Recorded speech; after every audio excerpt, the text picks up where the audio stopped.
Yes, sir. Nah, bro. You see, that's why I respect Nemo. He be. You gotta prove them wrong. Real talk, though. What, bro? What are you talking about? You see what they went through because he touched the boat?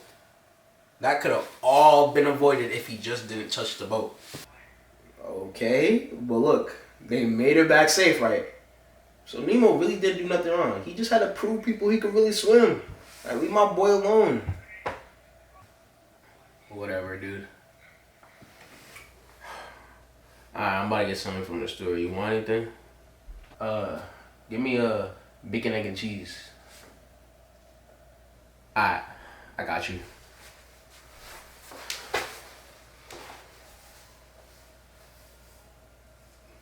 Yo, dude. You see that? Whatever you do not touch it.